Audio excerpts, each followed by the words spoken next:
Welcome to Beyond the Bench podcast. And this evening I have George Farah from GNR Automotive, and we're going to tell his story and how he got into the industry from a technician, now a shop owner, and his perspective of everything altogether.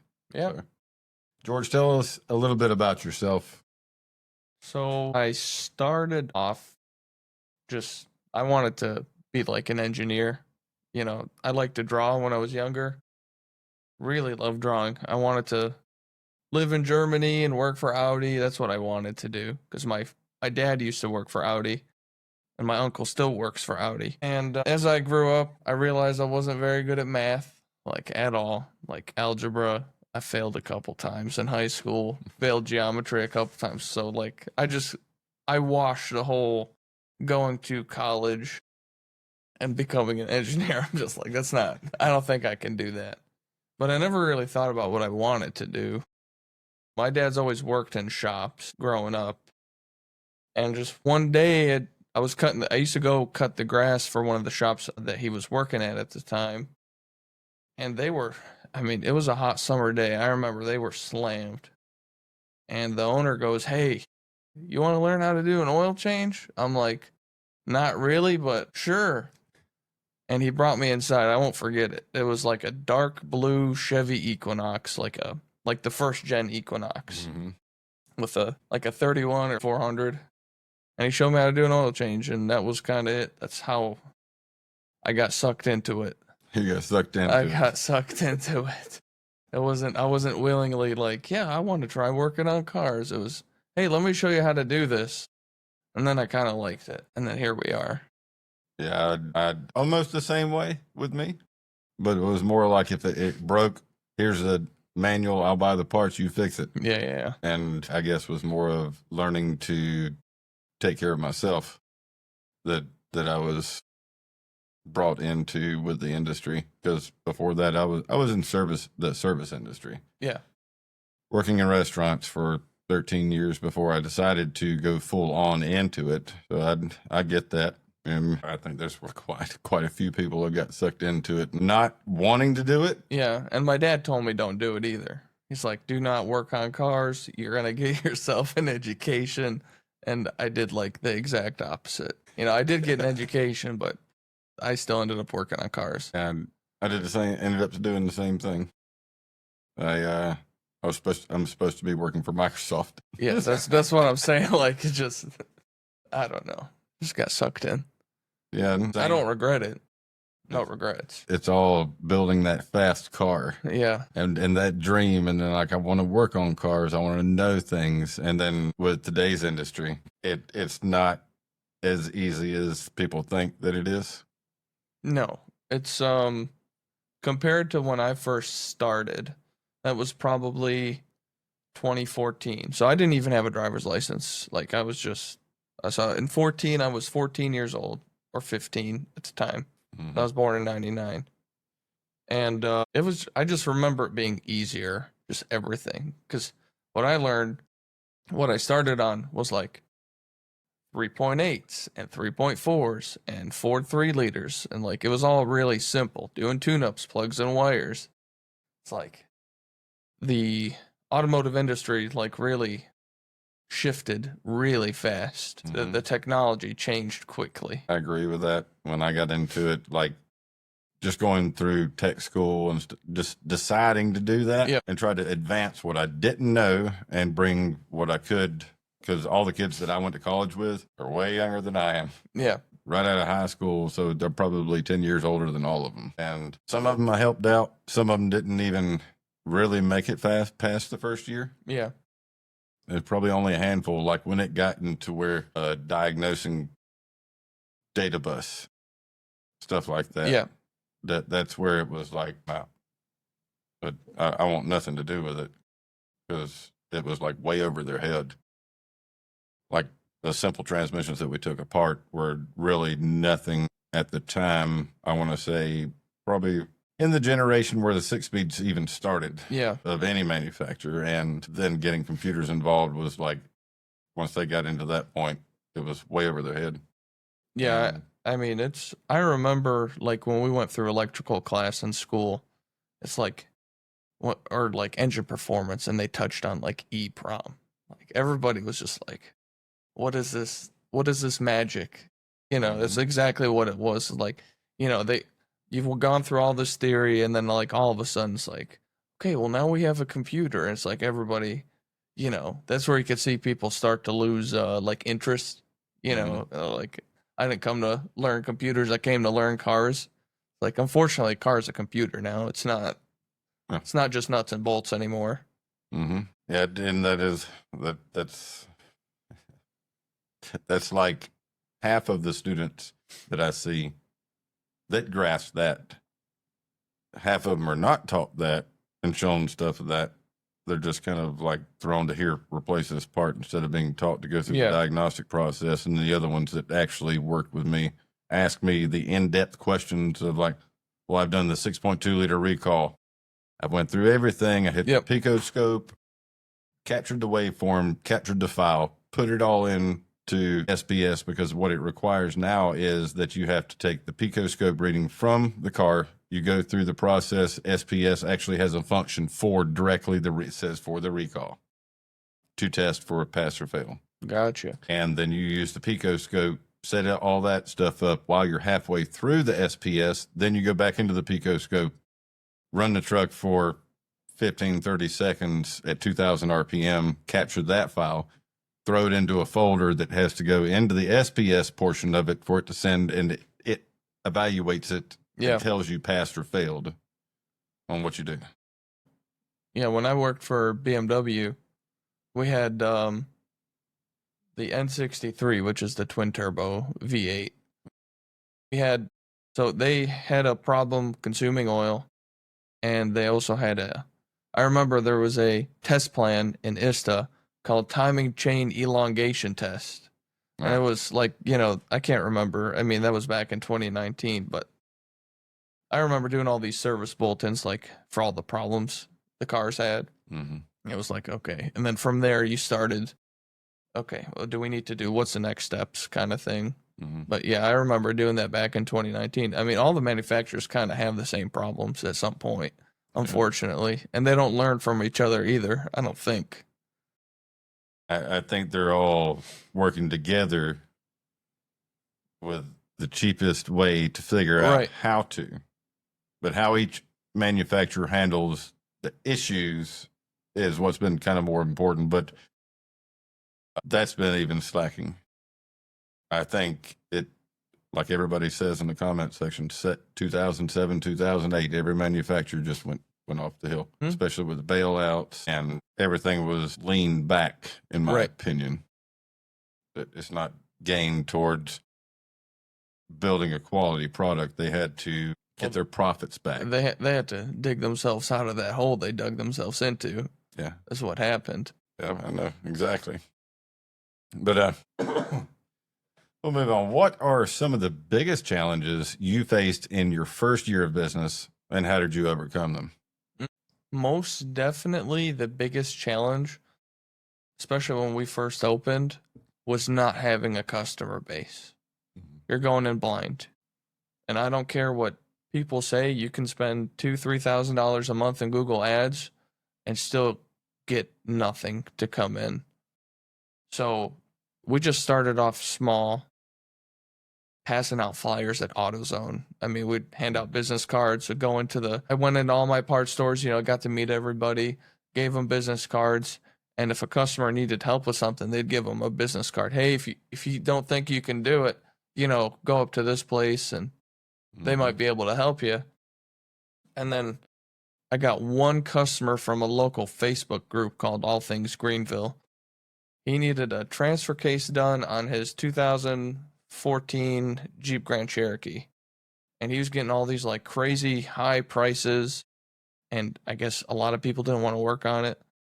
And I had sent him a personal message, which you're not supposed to do on the page. But I'm like, I needed customers. Yeah. I'm like, hey, bring your car by. Let us give you a second opinion on it. I won't charge you anything to look at it. I just wanted to get him in. Yeah. And I did. And that's all it took. So he ended up spending like $4,300 on this Jeep. It was like 4-wheel brakes and tires and a whole bunch of other work the car needed. And he did it all. And from there, anytime somebody posted, he would tag us, and then we'd get another customer. And then it just kept happening and, Yeah, you know, rinse, good cycle, rate. and repeat. So Yeah. my biggest, I guess, like vehicle intake comes from Facebook to this day still. I mean, people share and tag us all the time. That's I think that Facebook is good, especially the way that platform works. right. Has its own niche, Oh, yeah, of course. especially with more of like business wise, because of what the revenue that the platform actually brings in using ads and everything Yeah, on yeah. top of it. So anything that they can boost, they can bring in at the same time. Yeah. And it's free to boost it. So Why not? why not? From that point, what was the biggest hurdle after, like moving up and stepping into the next phase, Man. growth? So I guess once we got going, me and my dad had a pretty good like system where it's just me and him, nobody else. And it got to the point where in the morning till about 11:30, I would be quoting and selling jobs, calling customers, you know, updating them. And then from that point, if I didn't have any more paperwork to do, I would then go out into the shop and help my dad and, you know, start working. But he'd Yeah. already be working. But that's how much like busy we got to where I'm like, okay, I think I need to hire somebody. And I never really posted anywhere for like a service advisor or like maybe another technician. And I was going to run the front. Like I didn't know which way I wanted to go yet. And I bought from a parts store that had got bought out by a bigger chain. And one of the people that worked there, Ryan, me and him started becoming friends, just like talking over the phone. He'd stop by the shop after work sometimes because, you know, I was on the way home for him. And one day he's like, dude, I don't like what they're doing. They just fired my manager who's been there 15 years, just came in and just said, you got to go. Been with the company 15 years. They said, you got to go. So the way he looked at it was, I'm next. Yeah. They're going to let me go. He was there like 5 years. Yeah. He's like, I think I'm going to go this other shop. You know, I'm thinking about writing service. I've never wrote service before, but I'm thinking about it. I'm like, I'll just hire you. Like, you know, I wasn't being like, he's like, really? He's like, yeah.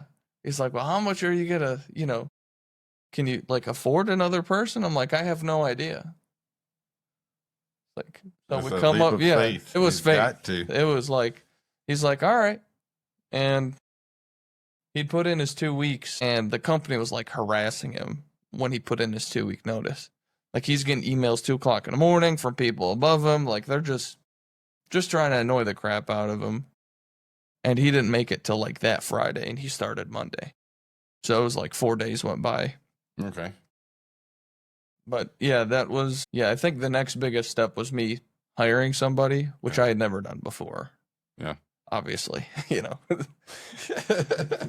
Well, yeah, that's a And- whole topic within itself. I know. And it's still, well, it's the fear of not knowing in a new place, new area, new people, and starting off and then taking that leap that you're maxed out on what you can physically do, running the office, and the amount of work that's actually coming in to where you need to step back to Yeah. actually do that. Either hire somebody for the front or hire somebody that's in the shop, but trusting Well, trust. a technician is not as easy as trusting an advisor, Yeah. because the technician is physically touching the vehicle. Yep. The advisor's not. It's a huge liability. Yeah. I mean, both can be a liability because I hate to say it, but I've worked at shops where the service advisor would be stealing. Like, I worked at one place and Yep. the guy worked for him for like 7, 8 years. He was stealing from the owner the whole time, skimming off the top. So that was like a fear for me, I guess, because I was going into it blind. And like, I didn't take any like classes or like done coaching like a lot of people do. I mean, I've got a decent head on my shoulders. Like, I could navigate my way through stuff. So I just kind of rode the wave and figured it out by myself and joined a couple Facebook groups and just listened. Yeah. And I mean, it's worked out. So we're 4 years in. You've done pretty good. Yeah, yeah. Yeah. My stance was like trying to go into it, and then juggling social media was the biggest hard part, Yep. because my fear was the more people that are following, just like what we have to deal with today. Yep.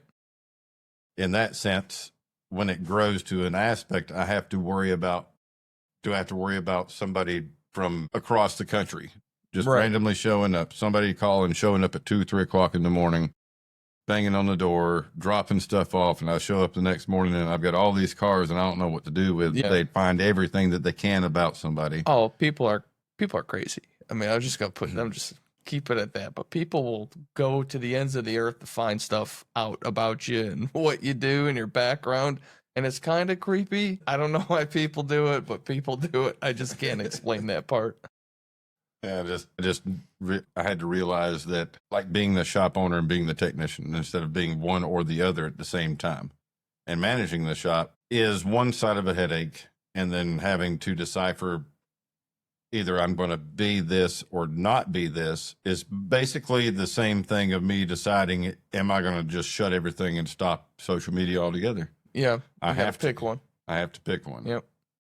And what I want out of it, going as far as like the goals of where my future is teaching and training. I can't do that if I'm shop owner and I'm doing everything all at the same time with social media.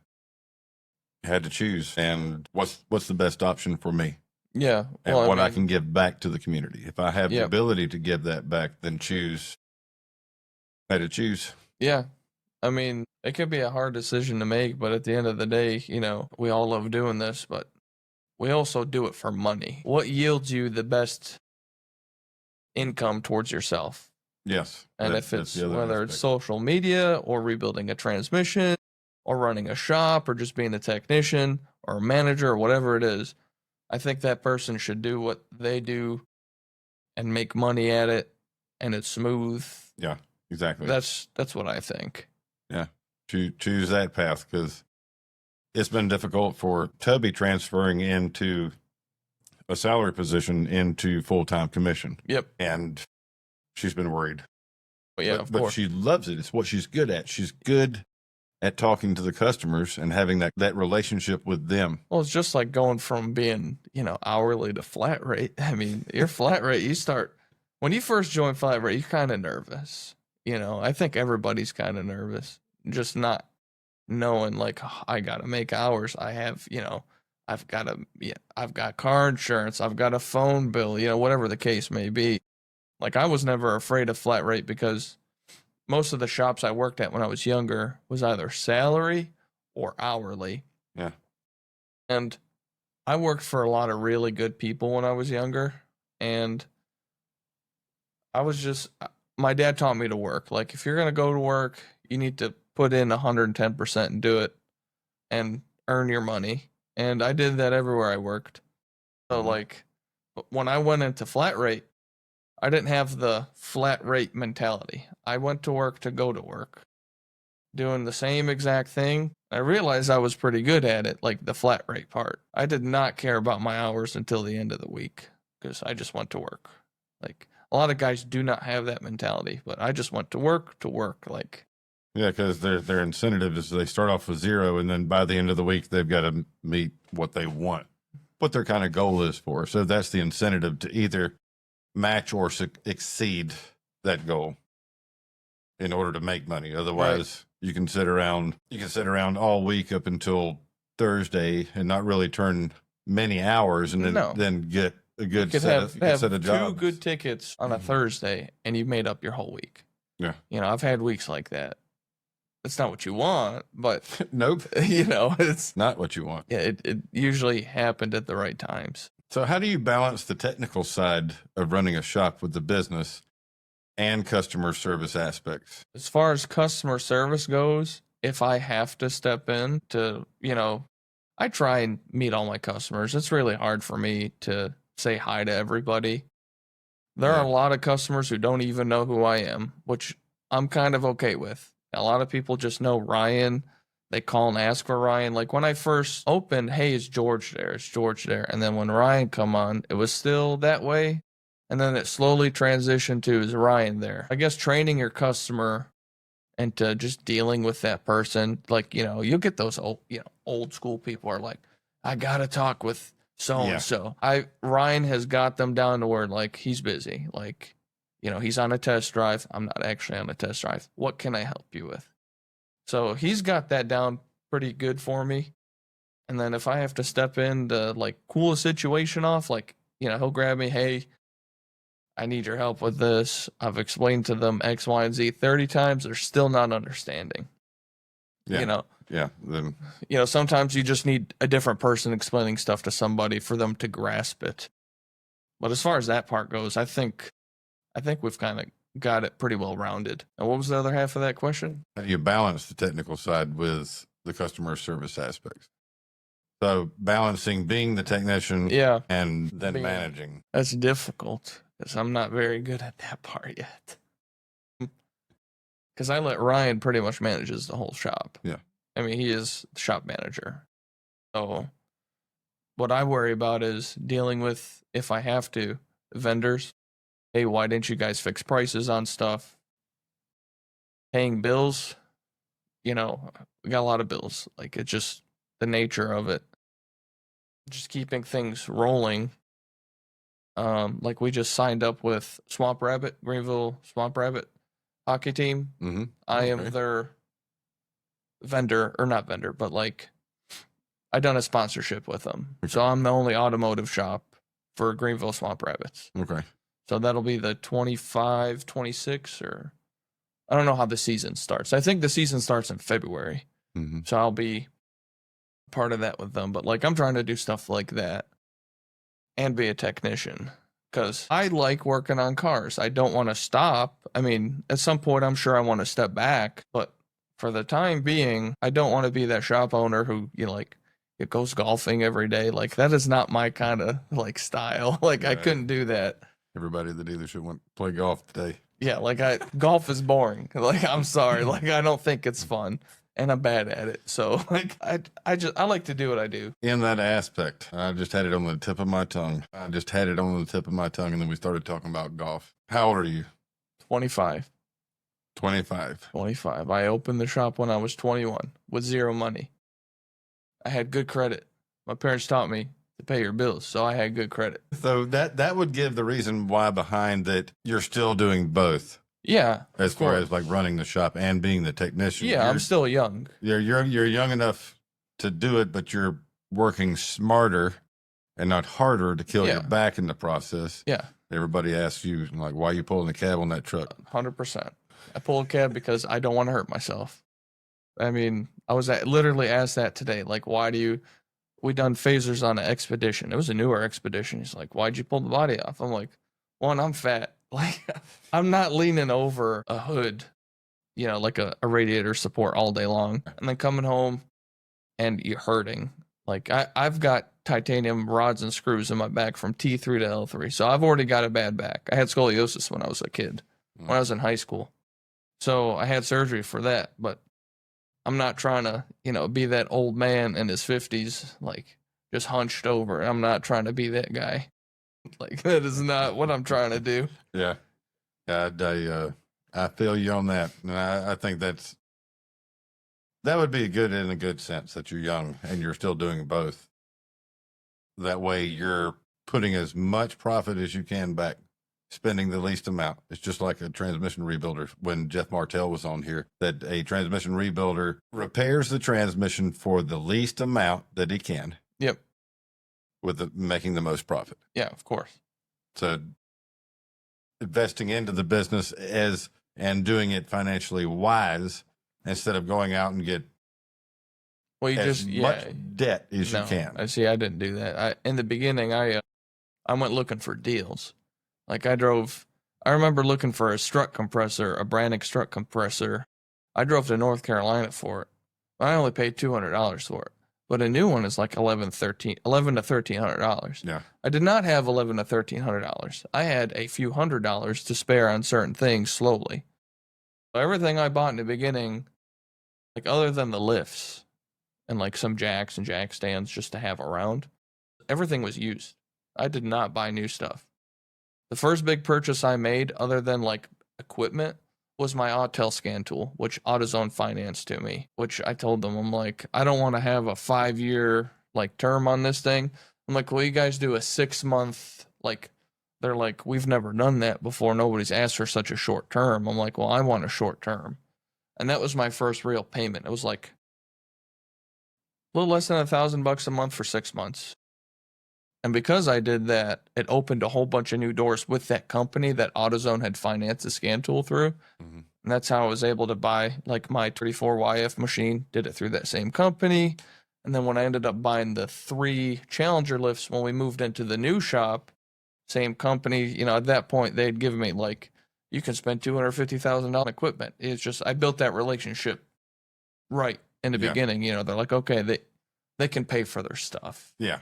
And that's what I wanted to show. Like, it was very difficult to try and get any sort of business loan or anything in the beginning. Does that give you a bigger perspective of other people that get themselves into debt trying to open the shop up and don't really know their numbers? Yeah, I mean, that's a good thing. I mean, there's some debt that's good, you know, like for tax purposes and stuff, which I've learned. Yeah. I don't think anybody should just go out and sink themselves into debt to open a shop. I don't think it's smart. No. No, I did, but within reason. Like, you know, I had to ask myself, do I think I can somehow pay what I borrowed back? Like, you just got to ask yourself that question. Like, when I moved down to South Carolina, when I say I literally had no money, I had maybe $1,100 to my name. Nobody would borrow me money. I literally financed a shop, like all the stuff on credit cards, my own personal credit cards. So that kind of tanked my credit when I did that. But like, I did what I had to do. Yeah. Did what I had to do. Well, it's like buying a house. Your Yeah. your credit's going to tank for a period of time, and then Yeah. it pulls back up. Yep. So, what systems or tools have been most helpful in streamlining your operations and growing your customer base, So like, other than Facebook? yeah. Or is it mostly Facebook? No, I mean, it's Facebook, TikTok too, in a good way. It's got its ups, definitely has its downs. But when you get the right client who really knows and understands like the quality of work that you do, those are the best customers that you'll ever have. Like that guy with 8-speed and the engine I'm building, you know, found us through TikTok. And I mean, he's just super happy about how everything's going so far. You know, he drove a good bit of ways to get here. How far? Yeah, he drove from actually, we've got 2. We've got one from Virginia and one from West Virginia right now. So that I'm pretty sure that 6-speed that I pulled out today and gave to you, that's from West Virginia. Okay. He trailered that I one was here. curious about. Yep. And then I'm pretty sure that Yukon Denali that I'm waiting on the cylinder heads back from the machine shop. I'm pretty sure he's also from I think they're both from West Virginia. So these are just performance units, not daily drivers, right? No. Okay. No. I just wanted to clarify that. Yeah. For the viewing, that these are performance units. These are not daily drivers. The Yukon was kind of like a daily driver at first, like after the transmission. And then, it's only got 70-something thousand miles on Yeah. it. He's like, well, how about doing like a cam? Like, you guys think I should do a cam? We're like, there's no reason, if it ain't broke, don't fix it. Yeah. He's like, yeah, but like, I've seen you guys do some stuff on these LTs. I saw you just put a cam in another Yukon. I'm like, yeah. Like, it made 400 horsepower and 500 torque out of a no spring, no converter Powell cam. He's like, man, I want something big. So we ended up like quoting him a cam job.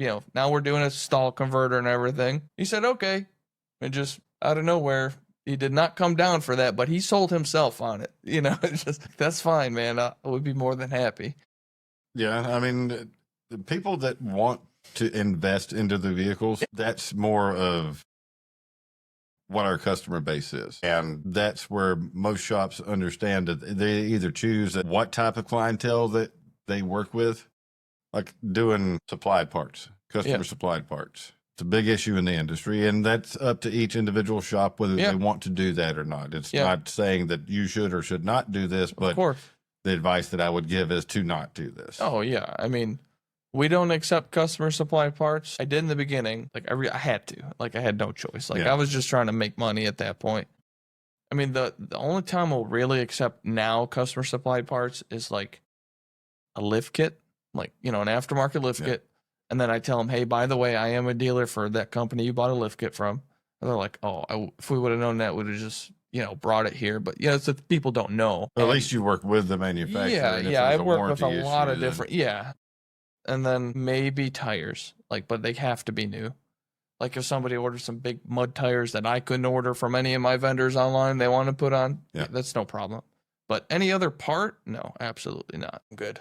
Yeah, I totally agree with that. We'll move on. Industry perspective. What changes have you seen in the automotive industry over the last 5 years?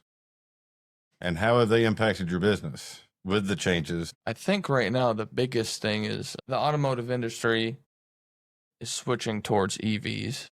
And now it kind of looks like they're slowly just backing off of it. I think in my opinion, and this is just an opinion, that they went too far with it too quickly and realized it. And now you notice everybody just kind of just made it a little bit quieter. Like they've kind of stepped back because everybody like the past 2-3 years has been like EV, EV, EV. Now all of a sudden it's not like all about EVs anymore. We still need to produce a gas engine is what some manufacturers are saying. Like it's not going away for a long time. Yeah, because the infrastructure was never prepared No. for. The infrastructure has to be ready for it while you're producing the product and before you release it to the public, instead of showcasing that we can do this in a concept and then put it down on paper and then physically build it for the consumer. Well, there's no Without real the world infrastructure. testing. If you think about it, like there's no long. Well, I meant the infrastructure of like That's how what many I'm saying. stations that can There's handle no it. testing. There's no let's try it. Let's see what it does. Let's try putting. There is no testing from the manufacturer. I get what you're saying. Yeah, let's put up 50 EV stations, so people can charge up their cars. Like, you will shut down a power plant trying to do that. Not everybody's equipped for it. Yeah. So it's just like the whole California has enough wind turbines to power the whole United States, but there's no way for them to distribute all the power all the wind turbines make To the rest of the nation. to the rest of the nation. That's why it's just the same thing. Yeah, because every time I go to, Dude, I've they're been to California, EVs. I even told Charles, I'm like, I almost got ran over by this Toyota. I thought they're supposed to make a noise. He's like, yes, the Herald Angel sings. I'm Yeah. like, well, he wasn't singing. I was about to be singing along with him. Yeah. And I'm just walking down a row of cars, and I don't know if it was not even the lights or anything, but I couldn't even hear the car, and then all I could hear was that. Yeah. And Charles was like, "Yeah, you're supposed to hear it. He said they're pretty loud." Really loud. Like, man, what was that? You're looking around. You're like, oh. And I had an Acura that was probably 10 car lengths behind me after I listened to what Charles said. Yep. And then I snapped him back, and I'm like, I can hear that car. Yeah, that's what. 10 car lengths some of away them from are me with high obnoxious. wind and an airplane going. Yeah, that's over what me. I'm saying. Like some people complain about exhaust. Like some of these are loud. Like Yeah, some are loud and some are not. That would be a bigger problem, safety issue wise. yeah. That somebody's going to get hit, and who's at fault? Was it the manufacturer because it didn't have enough decibels to overkill in the beginning, surrounding? I don't think that was a thing, and then they made it a thing because that's what happened. Somebody got hit by a car because they didn't hear it. Yeah. Just like when Chrysler they come out with their Euro style shifter back in 2011, 2012. Somebody had got out of their car and it didn't slam it in park like all the new cars did. It ran over somebody and I think it killed somebody. So Chrysler had a recall to reprogram all the cars, so when the driver doors open, it automatically throws the car in park. And pulls the parking brake on. Yeah. Like my 2012 Chrysler 300 doesn't pull the parking brake on, but it'll slam it in park as soon as you open the door. They probably should have had some of the side blinds on warning stuff. We were taking the kids to Six Flags or Carowinds this past weekend. We were sitting at the QT outside of Six Flags and just sitting there having ice cream. And this one person in a silver class Chrysler 300 goes to fly out, and the guy's just walking across the parking lot, and the guy that's behind the steering wheel sitting there looking at his phone as he's making a full throttle turn straight out of the gas pump, and almost hits the guy. Yeah, that goes back to the whole people are crazy, don't pay attention. And people get mad because of all these safety systems that the vehicle shouldn't need it. Yeah, I mean, like as far as safety systems go, my F-250 has automatic braking. You know, it's got sensors or a camera up front, and I think it's only done it once where like it really hit the brakes for me, but you know, just slamming on like I think I was on 85 and I look down and I look right back up and all of a sudden everything's red in the truck. It starts beeping at you, but it slammed on the brakes before I thought about slamming on the brakes. Yep. I'm like, all right, that's pretty good. Like I can't complain about that. Yeah, I've had it happen in an Escalade that I didn't even know that the technology was in it. And I'm backing up out of the shop bay, and I'm like, I know exactly how to visualize and see how far away from a vehicle when I'm backing up before I had to make another turn to do that 3-point turn. It slammed on brakes. When I had more room, Yeah. and I knew I was right at the limit to hit the brakes before, gauging. And I thought I hit the damn car. I'm looking back. Yeah, I'm slam like, on the "What?" brakes so hard. Like, what did I just do? Looking around. Aside from that short story, when there was a GM training class that was going over some of the automated safety systems, and we were in a different class. So these instructors, and this is at the Atlanta Training Center for those that are watching or listening in Alpharetta, Georgia, was in one classroom, and the instructor had rigged the other car because Alan had the class that had the car that was to show off the fact of automatic braking. When you're backing up, if an object's there, it'll see it and then hit the brakes on its own. Well, one of the instructors decided to go unplug a sensor that would disable the system. Yeah, to bug the car. And it didn't set a light and didn't set a code. Yeah. Nice. Well, he didn't realize that they had uncovered a problem. Yeah. Trying to fool one of the other instructors. To make so they had a cardboard box set up, and Alan flies through it. Yeah. Like, hey, folks, we discovered we have a problem. Yeah. Yeah. So they fixed that. Yeah. But this little stuff that they run into, even with bugging cars at the training centers for the technicians to learn on, they'll find things. Oh, yeah, I'm sure. Just trying to figure stuff out. That was too funny. But if anybody ever brings up anything about deer hunting to Alan in a training class is over. You just killed the whole class, and he'll just keep on going about deer hunting. That's it. They had made a picture of, I think, 12 deer in one of the office rooms, sitting in it, and Alan's at the head of it. All the deer sitting in the seats. Well, what's your long-term vision for the shop? And do you plan to expand or diversify your services? As far as long term, obviously I'd like to hire a couple more solid technicians, which is not easy to try and find. Somebody who can just follow simple instructions. Like when I had originally posted for a tech last year, I listed a set of instructions of like what you need to do to like submit your resume and what email, and these are the requirements. And there was only one person that had done that all correctly, and that's Anthony, who works at the shop now. Nobody else, I mean, like I had one, and I'm not knocking the guy, but it was like, I work at a movie theater now, and I haven't worked on cars in 20 years. Like, that's not what I'm looking for. Like, I'd simply, I posted what I was looking for. Just, some people just don't read all the way through. Take the time. Slow down what you're reading. Yeah. Follow instructions. Slow is smooth, and smooth is fast. Like, I'm a firm believer in that. Before that, let's get to the point of, you went from a 3-bay shop to how many bays do you have now?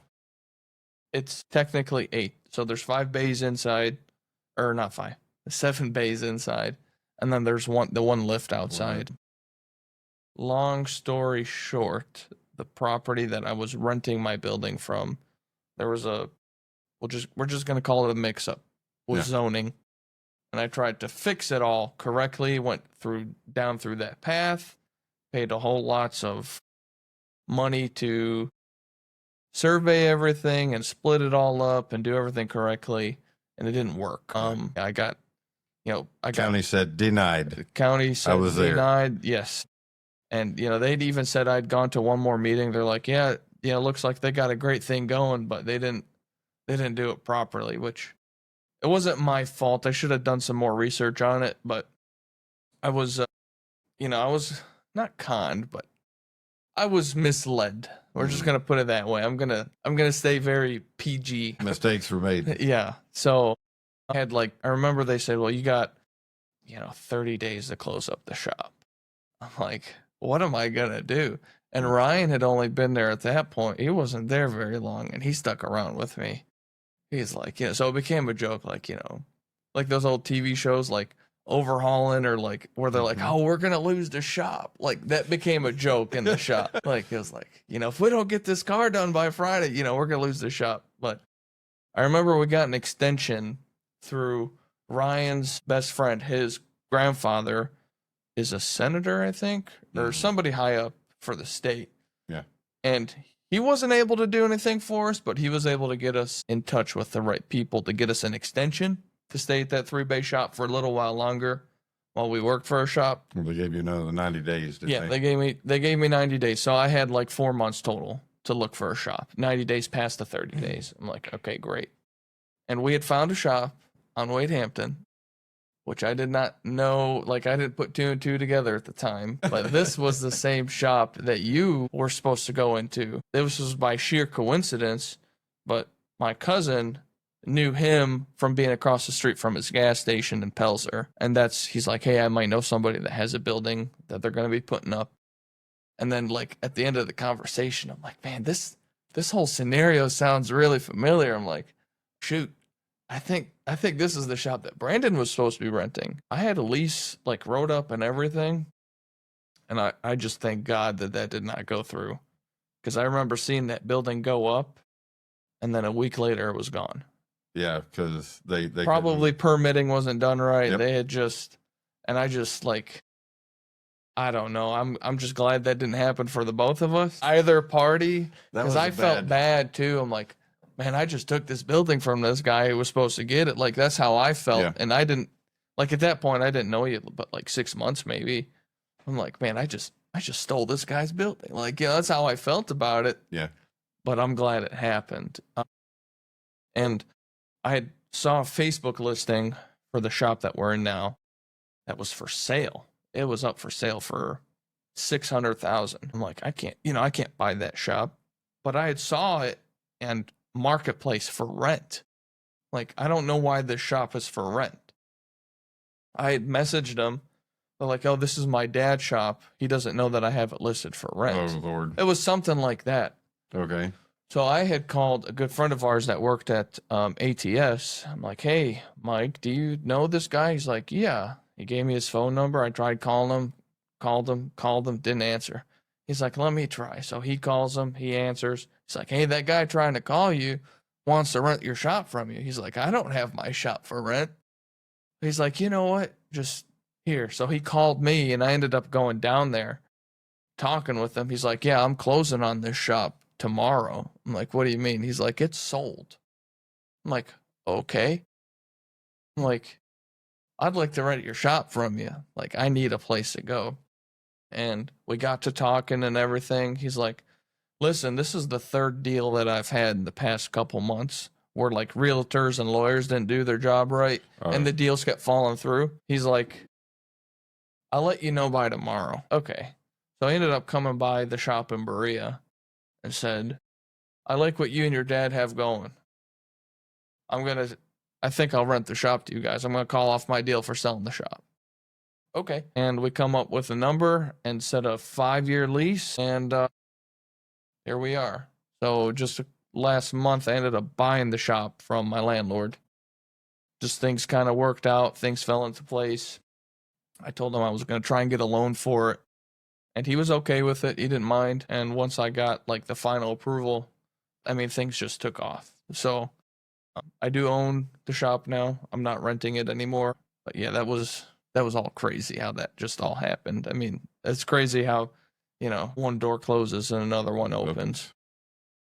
I just got lucky. Yeah. So, with that being your long term, that was your 5-year plan. Yeah. Now, what's your 10-year beyond the 10-year? I want to pave the back lot. Is like one of the first things I wanted to do in the next couple of years because I'm tired of the grass. I know Frank's not going to stick around like the whole time, so I'm like, I'm thinking about it now. Like, man, where's Frank gonna go use the bathroom? So I'm like, I'll probably wait till, Frank's not with us anymore.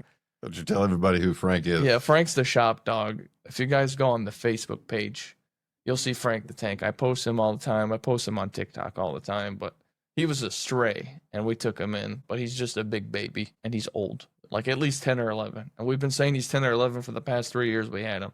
So we don't know how old he is. He's just kicking it. He's just hanging around. He's here for a good time. That, and then I want to, where that outdoor lift is, I would like to close that in and make that kind of long-term project bay. Get rid of that lift. Yeah. And I've got a 77 Caprice Classic at the shop. I need to do an LS swap in for like, right now I don't have the space. Like if I wanted to do it, because I don't need a lift per se, original, to put in the engine and everything. Like in the beginning, yeah, like if I'm pulling the engine transmission out, I'll put it on the lift. Yeah. But after that, once everything's in, I'm not going to need it on a lift. And I don't want to tie up a lift for, God knows how long. Yeah, yeah, because we've done that before. Yeah. Quite a few times. So long term, I'd like to have that be like a bay where if we're doing anything high performance or whatever, or like a project like that, I can just put it in there and kind of out of sight, out of mind, because we really don't use that lift but once or twice a year for big box trucks for some of the local guys we do work for, which now I can put it inside. Yeah. So I don't need to, but that's really about it. Nothing crazy. Maybe paint the building. You've got plenty of room that you've grown into what you're going to make changes into it, and then looking for another technician. Yeah. I think you're doing it right, especially trying to get that outside lift to do what it needs to do, and leave the other bays instead of tying something up or having to push stuff in and out because one bay is down because of that. Right. The efficiency of hiring another tech would work. Yeah, yeah. And because most of what you have right now is major. Everything's major right now. I don't know what it is this year, but like the amount of major work compared to like regular maintenance we've done is annoying. Like I'll just be honest, it's annoying because like the major work pays the bills, right? When you get paid on it. But it's the time between that when you don't have any other smaller work coming in. Yeah. Is where you're like, man, I got $5,000 coming out of the bank account tomorrow. It makes you scratch your head sometimes. I just can't put my finger on it this year compared to the past 3 years. It's just been a super odd year since the elections. I'll just put it that way. I'm not knocking anything. I know, but everybody's been saying that. But like, that's when I noticed we got slow. Was like right before the elections. People got scared. Yeah. I've never been through an election year in business, but I know for my next election year in business, I know that I need to put away a lot more money. That's all I'm gonna say. I burned up through a lot of savings from like elections to December. Like my savings got pretty low. I kind of thought that after us having that discussion about how things were in that it was time rough. frame. Because I've got one of the other guys that's in the Brotherhood that's asked that all through up in the last couple of months, everything has been stream steady. And then he said the last 2 weeks have just been been weirdest. Yeah, it's just been up and down and up and down. And but his perspective, so I started asking some questions like, told him what we've gone through, especially with this election year and stuff, and then keeping up with things, and I asked him a little bit about how's he doing his marketing. Yeah. What's kind of going on with that? Is it word of mouth? And he said it's word of mouth, but he said the problem that he's having is too many mistakes are being made in the shop. And one thing I just thought of while you said election was we also had Helene. Oh, yeah. Helene really, that's what kind of started it, was Helene. And then the elections just kind of flowed right in with it right afterwards. But nobody was worried about fixing their car. Everybody was worried about their house and like family members. And, we had some people come down from Asheville that had completely lost their home hanging out with some of our other friends. Like that's what people were concerned with. But at the same time, there's a lot of shops in Western North Carolina that are gone, and insurance companies said, have a good one. And just, it sucks, but that's what people were worried about. They weren't worried about fixing their car. They weren't worried about an oil leak, So that's when it really slowed down, because up until that point, things were comfortable, steady, had no issues. Yeah, yeah. Helene was kind of like, you know, lighting the match kind of thing. Is what started it, at least for me. Some of the Like, shops that have come down and moved down here, Toby and some of the other girls in the service drive have been approached by a beauty salon that just moved down. Yep. And one of them went and looked at it and said, it looks real sketchy. I would never go in there. It looks like Yeah. a scam. And that's what Toby told me. I was like, hang on a second. Let me just go look myself. Well, they're doing construction. Yeah. Oh, okay. It's just like little stuff like that. They're trying to restart. Yeah. And Yeah. Oh, yeah. it might not look pretty on the outside, but you had no idea until you opened the Yeah. door. You know, and it's just like I asked myself when Helene happened, I'm like, could I restart? I don't think I could. I don't think, like, just mentally thinking about it, I think mentally it would have killed me. Like, just losing everything. I don't know, you know, getting that far into a point of your auto shop and then all of it gets taken away. Anyway, I don't know how I would be able to handle that, to be honest. Because it wouldn't be easy. the guys at STA was doing like taking in donations from other Yeah. shops to help those shops that were affected to either rebuild or keep them safe, Right. get them to whatever they needed. I think it was by the end of the day there was $70,000 raised. Yeah.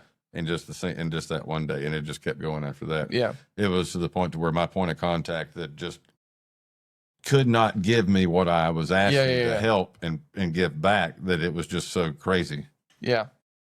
But I get it. Everybody was trying to help everybody at that time. Yeah. I mean, It wasn't worried about the business. no. I like, that was the kind of the least of my concern. It was like, you know, Ryan had no power at his house for like 2 weeks, 3 weeks.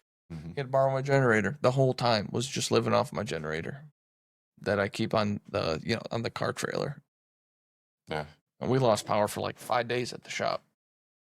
So you experienced a lot. That there's a lot of people that don't even know and realize, like, getting into this business, Oh yeah. that where they could listen to this and get feedback off of it. And like, well, this is probably something I need to prepare for. This is Yeah. something like looking at that one small step for the 5-year goal, and now you're at a 10-year goal Yep. of everything you want to do with the property. You want to add more technicians, and learning how to, because now you have the ability to physically change the property. That was the biggest Yeah. hurdle. I can do whatever I feel like doing. Working doing baby steps, so what I can afford. Yeah, a little bit at a A time. little bit at a time. Never bite off more than you could chew. I learned that quickly.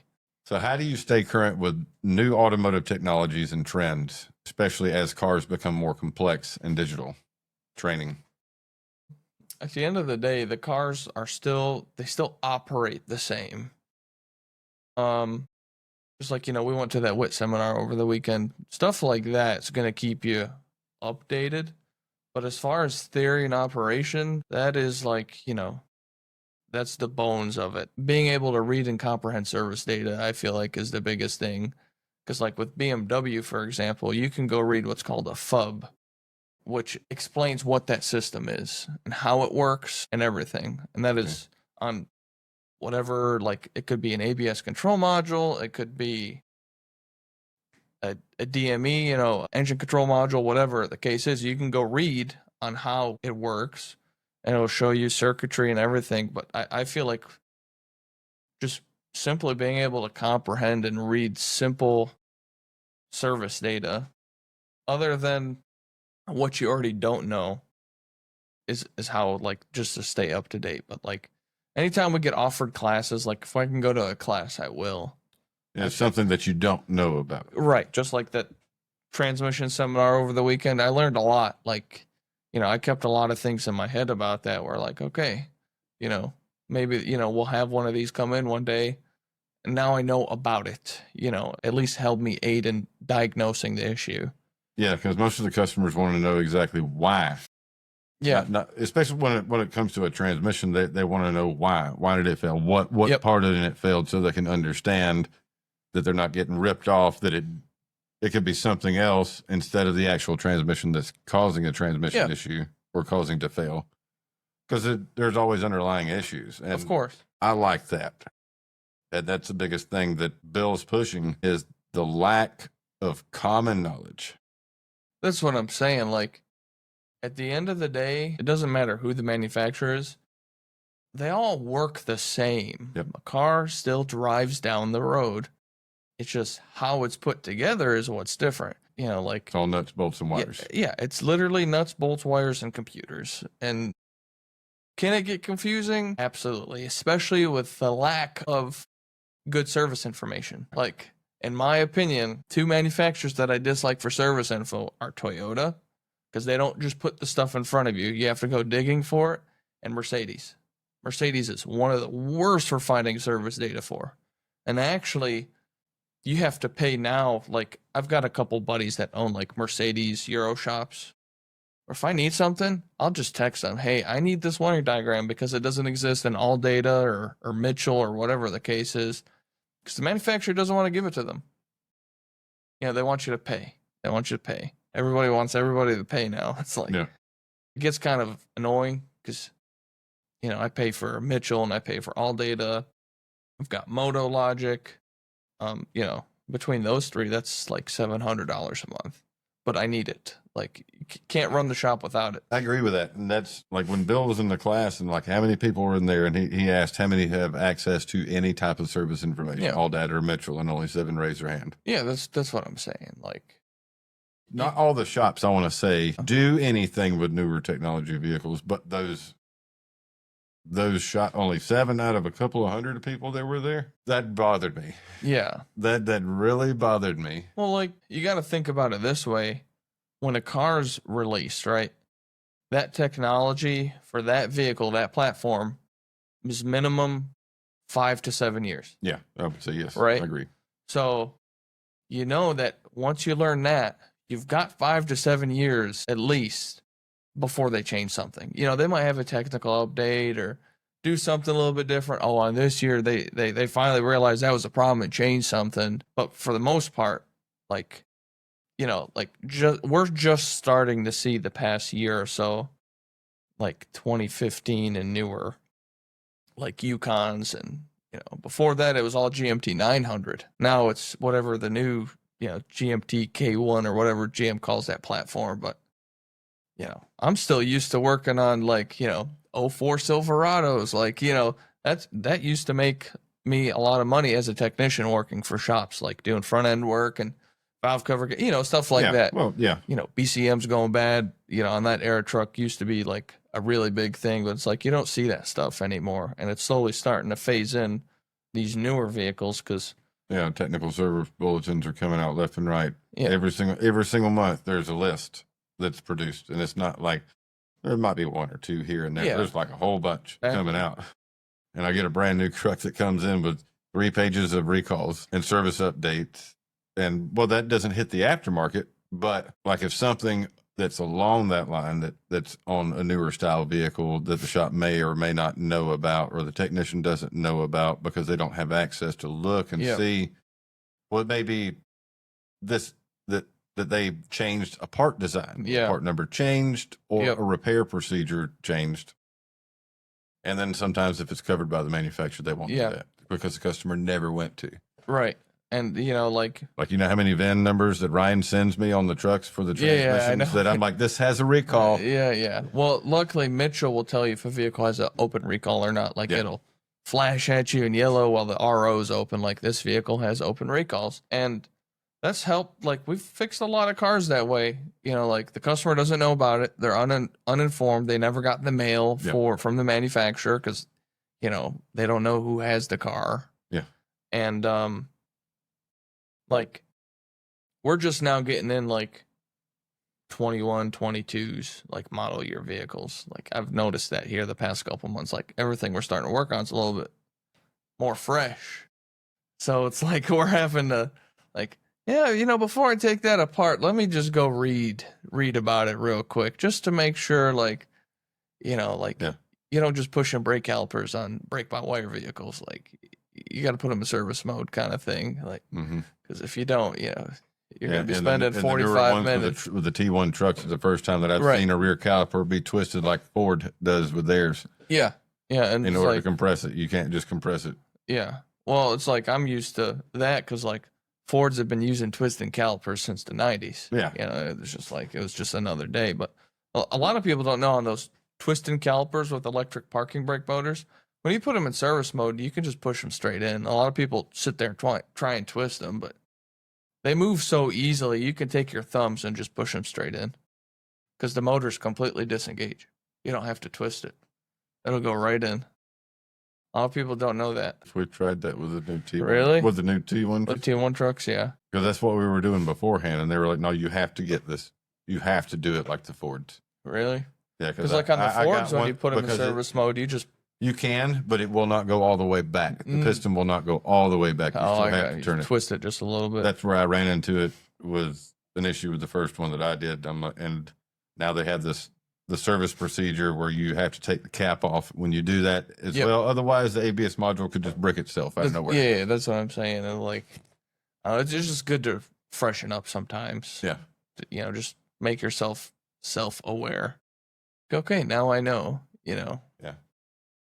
But having access to information is important. It's critical. Like, it's mandatory. A good shop will have more than one source to get service information.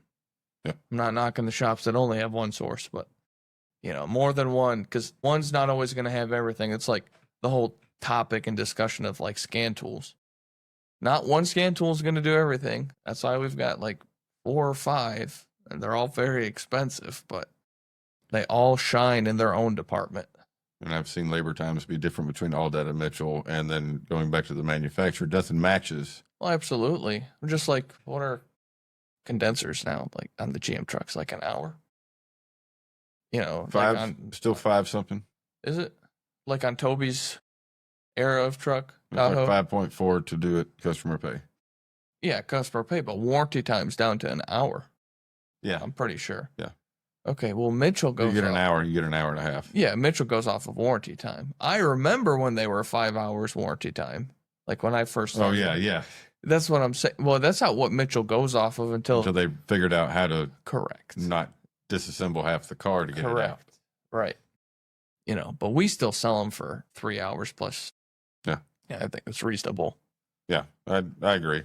They were not running 90 miles an hour, but then But I'm not doing it for an hour either. So we sell them. I'm sorry. Sorry, folks. Like, we're in business to make money, make a profit within being reasonable. agreed. And that's a struggle between consumers and shops, especially on the rush of the whole topic that's been going around that has to do with how much I'm always asked, am I getting ripped off at this price? Yeah.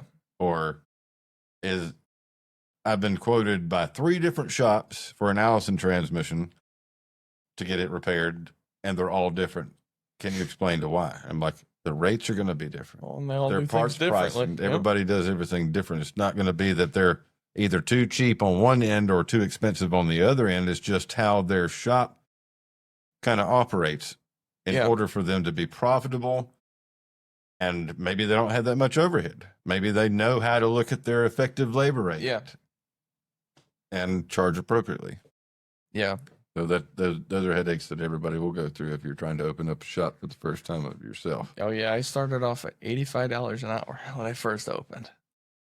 I'm up to 140 now. You're shooting yourself in the foot, but yeah. I mean, you had to start. I mean, had no choice. I mean, I didn't know what to do. Yeah. Well, I quickly realized, and then I think with the 85, then 90, then we sat at 95 for a good while. Yeah. And then I went up to 100, and then I went right to 120, and then it was 130, and then 140 now. It's been 140 for 2 years. Yeah. I don't think I'm going to go up anytime soon. I don't need to. Good. Oh. You know your numbers now. Yeah, yeah. If going up is just being greedy, in my opinion. Like, I got morals. I got to be able to put my head on a pillow at night, you know. And I got to put myself in the customer's shoes. Would I pay for that? Well, the same way why we shut off doing 4L60s, because I've already ran through cores and what I'm doing with social media and everything. I don't have the time to go out and hunt down No. when a good core deal is to go pick up stuff. And Yep. then the time consuming after like what 2 or 3 of them we ran through that were Well, completely that destroyed. GTO was that last one. Yeah. You went through, what, 4 transmissions? Yeah, I went through 5 to make one. Five cores to make 1 transmission. That just, they don't make you money, unfortunately. Yeah, it's And that if I'm trying to get a hold of a vendor and then charge that price and then make a profit and mark up on Yep. on parts, it's just like I started doing the numbers. Like I can't go to higher than what we're doing. Yeah. It's just there's a cutoff limit, and other people can do it. I just can't. Yeah. Morally, no. Well, I mean, at the end of the day, it's their money and how they want to spend it's their business, but I can't control how control parts expensive. prices. Yeah. Then I just made a post on Facebook today because I was looking at my cost on a strut for a vehicle to shop. I'm like, it was $40 higher than what we've been getting them for a long time. And they wouldn't price match like down to our old price. I'm like, well, I guess that is what it is.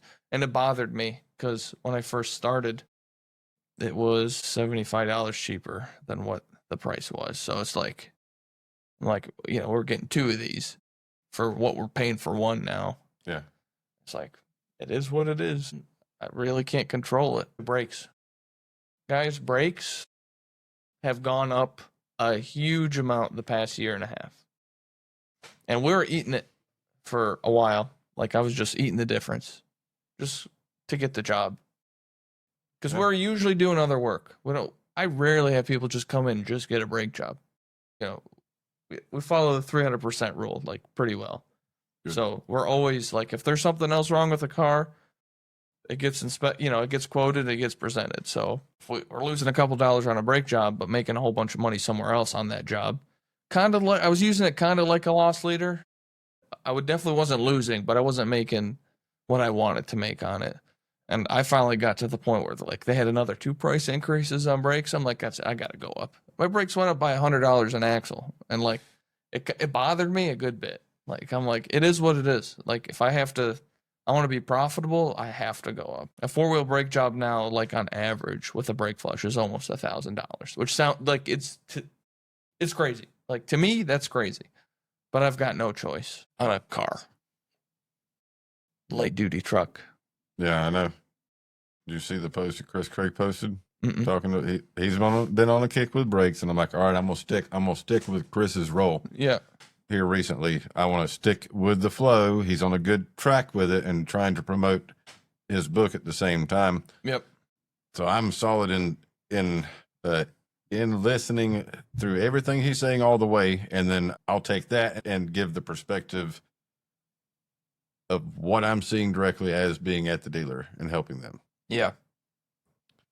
1860 for both axles, pads and rotors from the dealer. And the question was being presented talking about menu price. Yeah. And if you took, the thing was that $300 for brakes and rotors per axle was outrageous.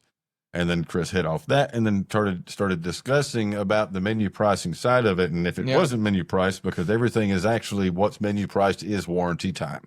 Because the manufacturer, there's no profit actual, but it's maintenance. Yeah, of course. You don't want to charge the customer too much stupid. No, you don't. Like I've got it tiered. Like I've had people ask, like, what is our labor rate? Like, yes, I just told you guys it's 140. But it's never really 140. Like a brake flush, we charge 109. Why? Because you've got all these other big box stores that charge 109, or they might charge more. I like to be competitive with that. And a brake flush is a service we are always doing when we do brakes. Yeah. Like constantly. Like compared to any other shop I've worked at, I'm a firm believer in brake flushes. And like on BMWs, you never see calipers go bad because BMW recommends your brake fluids change every 2 years or 24,000 miles.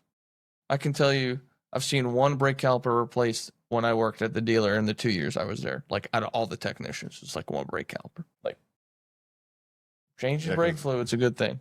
Yeah, because air gassing, what can get past the Brake boot? fluid, yeah, The boot can get past the piston. Hydroscopic. It absorbs moisture. And cars up north get rusty. And I'm from up north. So like doing calipers on a car during a brake job up north was way more common than it is down here.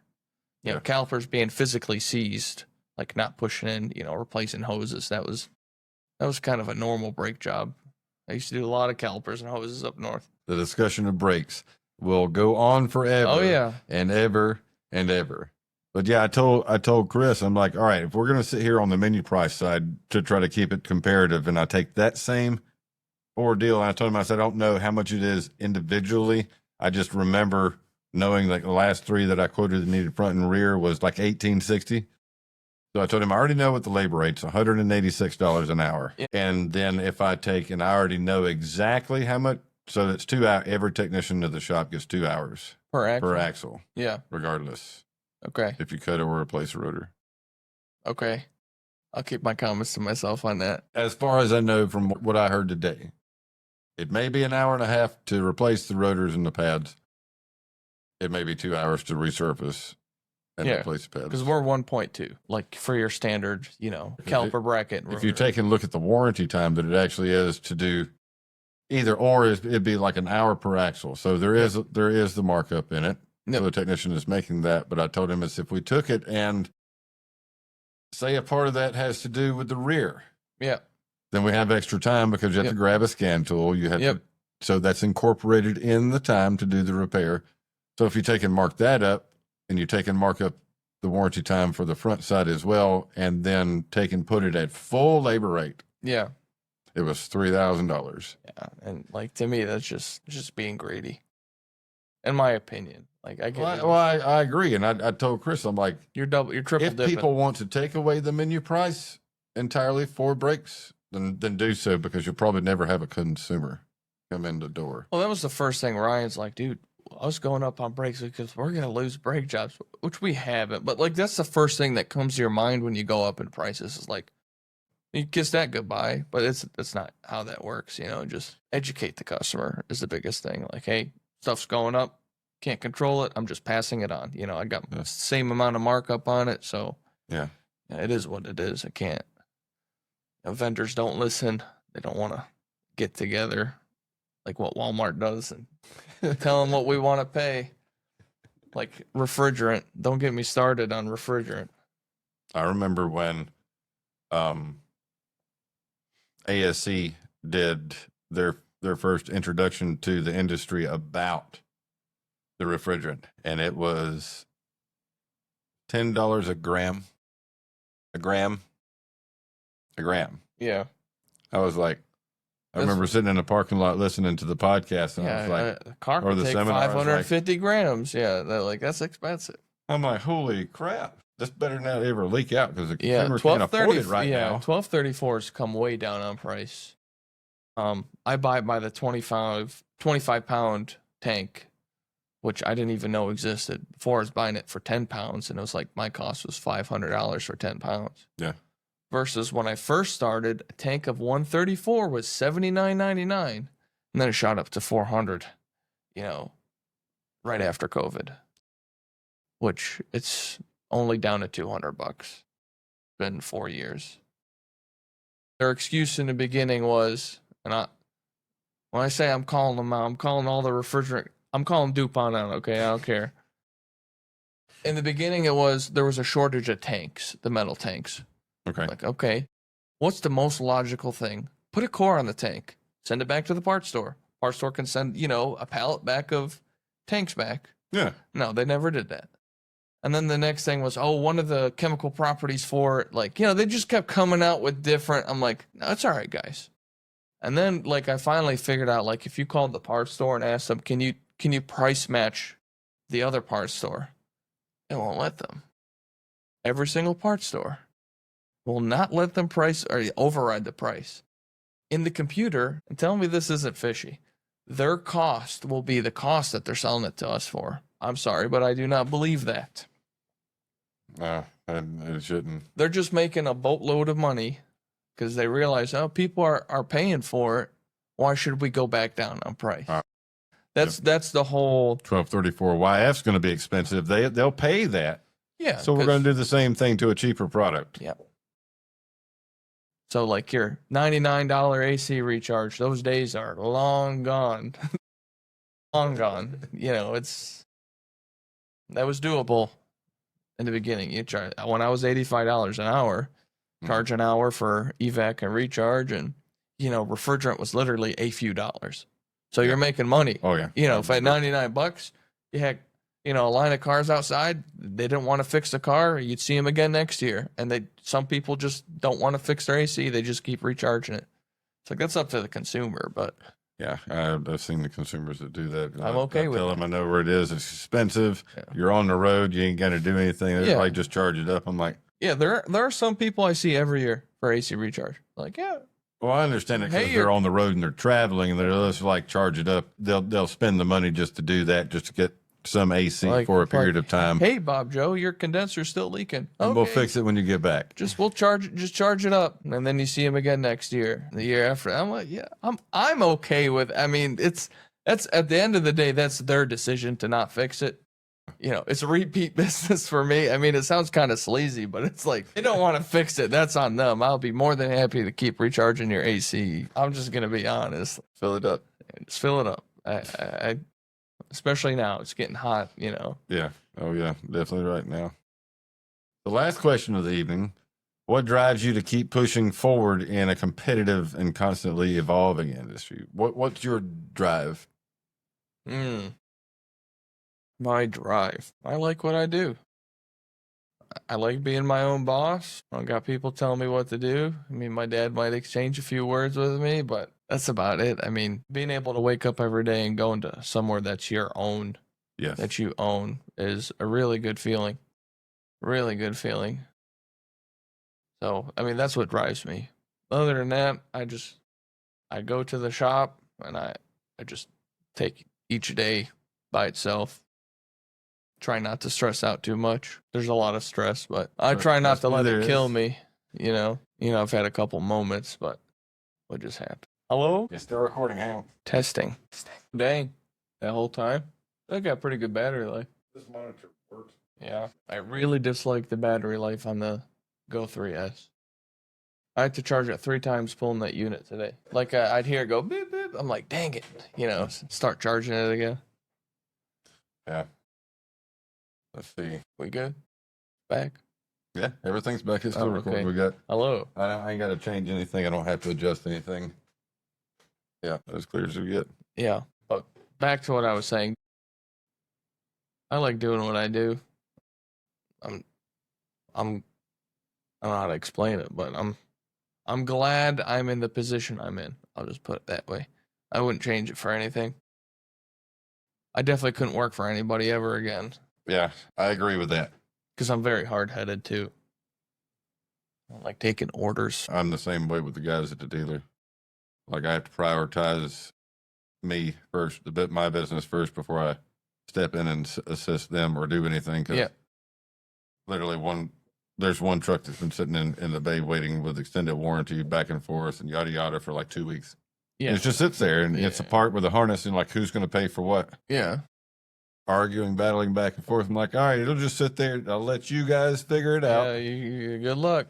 and I'll keep building the transmissions. Yeah. Just Like I'm there because you asked me to, not because yeah. I want to. 'Cause Yep. I sure do Right. not want to. But it gives me a place to be where I'm trying to help the young students that are Yeah. there.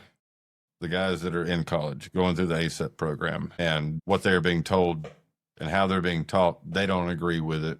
They try to argue back and forth with the instructors that are smarter than the instructors half the time. And like, it makes me feel more accomplished that Yeah. I'm going in to do that every day. Yeah. I'd Other like than- to have. I was telling you, I wouldn't mind having at this point somebody where I'd have to train. Yeah. Just show them the right way. I had really good mentors working at some independents. One being my old boss from a shop I worked at in Cleveland, Ralph. His name's Ralph. Probably not watching, but he was the type of person where he'd drive you insane. Like, just, you had a big shop, 30 bay shop, and he might tell you 50 things in a row. Like, just, hey, let's do this. Hey, let's do that, blah, blah, blah. And then one day he's like, hey, I might tell you a bunch of things in a row. He goes, just do them in order. Because I want you doing everything at once. And he just showed me what good quality work is. Showed me like, this is the right way, this is the wrong way. That's like when we do an oil change at the shop, drain plug gaskets are changed. Like even the rubber, like on the GM plugs, like I keep those on for GM and Ford, that was like mandatory at his shop. So I took a lot of the stuff I learned there, just like even organization, I implemented because like he's got it down pretty good, and I worked with a lot of good guys there too. So you hire somebody new, tell them to watch TE videos. Yeah, That's how you do an oil change. yeah, You watch it every single day, and you'll learn how to do it the right way. yeah, Change that gasket, change that washer. yeah. I mean, 90 yeah, foot-pounds. yeah, That's still funny. yeah. But no, I was taught a lot there, so I can't just like how they operated the shop, like how they wrote up cars. Yeah. Just like the whole 9 yards, but especially like organization and like the type of quality work you did. Yeah. Like replacing bolts, like not in the sense like the manufacturer says to replace a bolt, but like, or if you've taken out an under tray and it's missing a couple of the, the J clips and screws. Yeah. Okay. Put J clips and screws in. He was the type of like, just put it back better than how you found it. Yeah. So like, and he was hard on people that come in. That place, I don't know if it's still like that, but like it was kind of a revolving door in the sense that like if you didn't do a good job, adios. Like he was very serious about like the quality of work that they done there. So I learned that and I stuck around there for about a year before just like I just couldn't do it anymore working for him as a boss. As a human, he's a great guy. I mean, I love him to death. Yeah, I looked up to him like, a father figure because I lived in Ohio by myself, for 2 years for school when I went to Ohio Tech in Cleveland. So it was nice, if they had like a family gathering or a barbecue to invite me over, but it was nice to have that, that comfort kind of thing. But that place taught me a lot, and I still to this day, if it wasn't, for me working there and learning what I learned there, I wouldn't be as organized as I am now, especially in the quality of work we do. Yeah. Quality is a big thing. Yeah, that was something that I stressed with a lot of the students especially how to remove exhaust. Like that was the R&R position is just as important, if not even more important than the repair. I think everybody should be good at R&R. Like get that down pretty good. Yeah. Before they advance into diagnostics and stuff like that. That's just my personal opinion. And that's also how it was with me. Like I was great at changing parts, doing brakes, hanging control arms, struts, stuff like that. I was great at it. I still am, and then I started getting into diag. Like, okay, I know how to replace the parts. I'm comfortable replacing the parts. Yeah, baseline. Yeah. Now let's learn about the parts. This pop, this squeak, this noise, whatever the case may be. Yeah. Yeah, that's how it worked for me. I applied what I learned with my hands in school and vice versa. And like, I got to the point in my career where when I was working at Heisley, there was a tech there named Clint, which he's not in automotive anymore. He retired from being a tech, but he would show me like engine performance, like show me on the scan tool, hey, this is the data you need to look at for this. It was like, he was showing me like spraying brake clean. I remember it was on a 4-liter Jeep, but instead of looking at like listening, he's like, show me O2 sensor data to see if you saw a spike, it going rich, voltage going high. I'm like, stuff like that, where like, okay, so voltage high means, it's rich, voltage low means it's lean. Or like, I learned that you can create a vacuum leak by pumping up the brake booster, pumping up the brake pedal a bunch of times to see if the O2 sensor, like stuff like that. I learned from, guys who were in it a long time, but slowly, and it didn't happen overnight. Yeah. Oh yeah. Diag's not easy. Like, I struggle with it sometimes. I think we all do. And then there'll be they're like, you're so involved in the diagnostic process, and you're like, take a step back and walk away from it. If you get overwhelmed or you're getting extremely confused, and then all of a sudden you're like, I missed a step. Well, or I carried over. Problem is, when you get to a certain point in your career as an automotive technician, where you've learned so much, you start to overthink the simplest stuff, guys. Like your brain starts going, like you start checking stuff, and it's like sometimes you just gotta, The complexity of vehicles today. Yeah, your brain goes on kill mode. Like you want to figure it out, and like it was something really stupid that you're like, oh man, I didn't think about that. But you're so dead set on trying to figure it out, and it happens. Yeah, especially with hydraulics. Hydraulics really kill the brain. Yeah, especially with 10 speeds. Oh my God, it is like trying to look through and decipher a 10 on 1000 hydraulic schematic, and then finding that the schematic's doesn't match the valve body that I'm working with, and I'm like, then I have to really decipher. Yeah, where is it at? Yeah, you're like, oh crap. You got and this could be a possibility, and this can be a possibility. How can we determine without taking it apart, using the advanced diagnostic equipment we have, without physically taking it apart? What can we figure out in that scenario?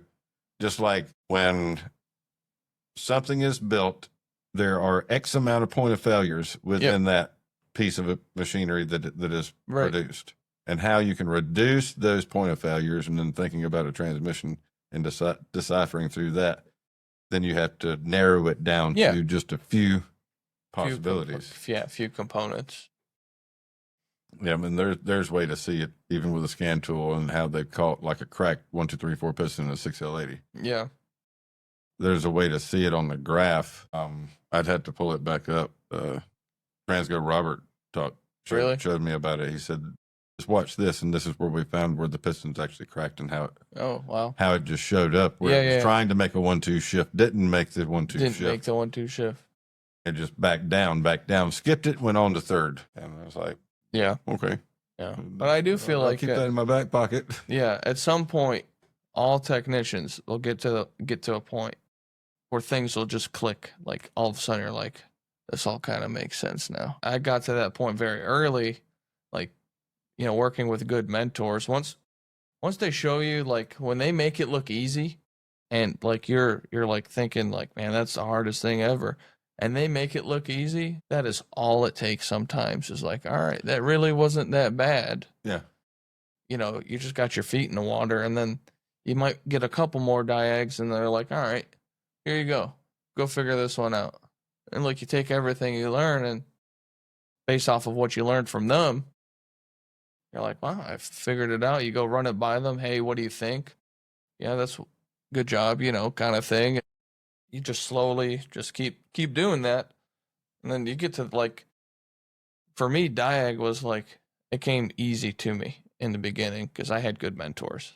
They showed me, they explained to me, like just even reading a wiring diagram, how power flow starts, how everything goes in a diagram from power to ground. But well, that's how I teach the hydraulics. Hydraulics are the same way. Yeah. I mean, how a transmission works basically is like electricity. Yeah. So it's try to apply that theory when we talk about anything with hydraulics. I put the theory of electricity, or even back and forth. How electricity works is like using plumbing. Physically, where's the restriction? Yeah, of course. The bank, and then what's consuming that power, and determining flow rates. Yeah. So yeah, it's a lot. No, and then you're in the industry for so long. Burnout is real. Oh yeah. Like I just went through and did all this work and diagnosed all these cars, and hours and hours and hours on top of it, and then it becomes repetitive. If that's the only thing that you're doing nonstop, it's like, okay. Yeah, I'm tired.